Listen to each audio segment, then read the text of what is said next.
Con nosotros, un espacio para sentirnos cerca e inspirarnos en aquellos que han vivido momentos como este. Hoy, con nosotros, Maximiliano Kolbe.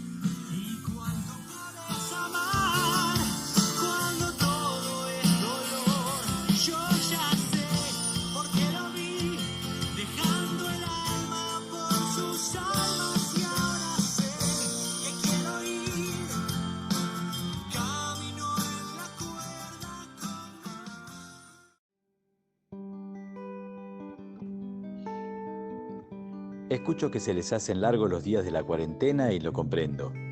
Estas cosas del encierro desacomodan hasta el más fuerte, nos sacan de nuestra rutina y nos hacen sentir inseguros y preocupados por el futuro. Les cuento que en mi caso padecí ya desde joven el aislamiento por haberme contagiado la tuberculosis. Fue durante mis estudios en Roma, antes de ordenarme sacerdote, en aquella época en la que todavía no se conocían los antibióticos. Pero sin duda el peor virus que me tocó soportar años después fue el del nazismo, que en aquella primera mitad del siglo XX se contagió primero lentamente como ideología de locura y fanatismo, pero luego se propagó por toda Europa y el mundo como una verdadera pandemia que sembró a su paso la destrucción y la muerte. Antes de la guerra yo había fundado, como franciscano conventual, una verdadera ciudadela de la Inmaculada, así la llamábamos, cerca de Varsovia. Allí teníamos desde convento y seminario hasta editorial, imprenta, taller de encuadernación, estación de tren, radio, estudio de cine, proveeduría, zapatería, hospital y cuerpo de bomberos.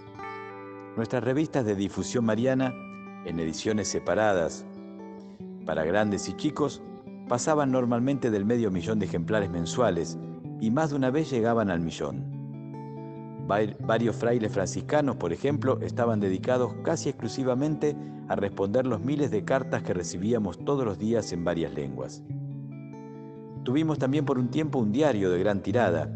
Imagínense el movimiento de nuestras redacciones, de la imprenta, de las oficinas de correo y distribución. Todo estaba minuciosamente organizado por mí como fruto de mi amor a María desde pequeño. Además, mis inquietudes misioneras me habían llevado a fundar experiencias semejantes nada menos que en la China, la India y el Japón, donde ni la bomba atómica que cayó al final de la guerra sobre la ciudad logró destruirla. Y todo esto a pesar de las enormes distancias y diferencias culturales de mi tierra natal. Pero diferencias y distancias nunca me hicieron achicar. Por algo había nacido de padre alemán y madre polaca, pero bajo bandera rusa, en territorio que actualmente es Ucrania. De hecho, después de la invasión a Polonia y de meterme preso unos meses, los nazis llegaron a ofrecerme la nacionalización alemana, que enseguida rechacé, aunque probablemente me hubiera evitado muchos sufrimientos. Finalmente, en febrero de 1941, cuando recrudecían la guerra y la persecución en toda Europa, los nazis clausuraron nuestra ciudadela de Niepokalanów y la Gestapo volvió a llevarme detenido, primero a la temible prisión de Pawiak en Varsovia, y luego al lager de Auschwitz, el más espantoso centro de exterminio de la historia de la humanidad. Al ingresar allí fui despojado de todo, hasta de mi nombre, y tatuado en mi brazo con el número 16.670.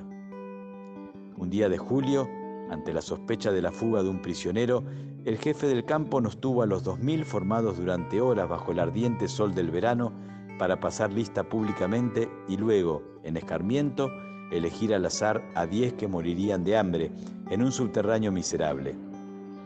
Era la práctica habitual en estos casos. Cuando eligió a Franciszek Gajomiczek, ex sargento del ejército polaco de 40 años, este se arrodilló pidiendo piedad para poder criar a sus 2 hijos que ya habían quedado sin madre. Imagínense la cara del jefe del campo cuando en ese momento yo, que tenía 47 años, salí de la fila, me presenté como sacerdote católico, que para los nazis éramos despreciables, inútiles y blanco de las peores burlas y castigos, y me ofrecí para reemplazar a Franciszek en el búnker del hambre. Allí sobreviví animando los rezos y los cantos entre mis compañeros mientras nos quedaron fuerzas. Fui el último en aguantar varias semanas sin alimentos ni agua, hasta que decidieron matarme con una inyección para liberar la celda, el 14 de agosto de 1941. Mis cenizas fueron incineradas al día siguiente, fiesta de la Asunción de María, en esos hornos inmensos que nunca se apagaban y llenaban de un olor nauseabundo toda la zona. František no dejó de hablar sobre mí en todos los lugares donde le fue posible durante el resto de su vida y hasta pudo estar presente en la Plaza de San Pedro durante la ceremonia de mi beatificación en 1971 y en la canonización en 1981, presidida por mi antiguo paisano y querido vecino Lolek Wojtyła, a quien ustedes llaman Juan Pablo II. Así que ya ven, mis queridos amigos, que de encierros algo entiendo. Y además a ustedes en las fotos del FASE los veo muy rozagantes y gorditos, así que no se me hagan los chanchos rengos, pónganse las pilas, quédense en casa sin quejarse demasiado, disfruten de estar vivos y confíense siempre en manos de la Virgen Inmaculada. Me despido de ustedes con el deseo de que todo esto pase pronto y les aseguro mi bendición. Maximiliano María Kolbe.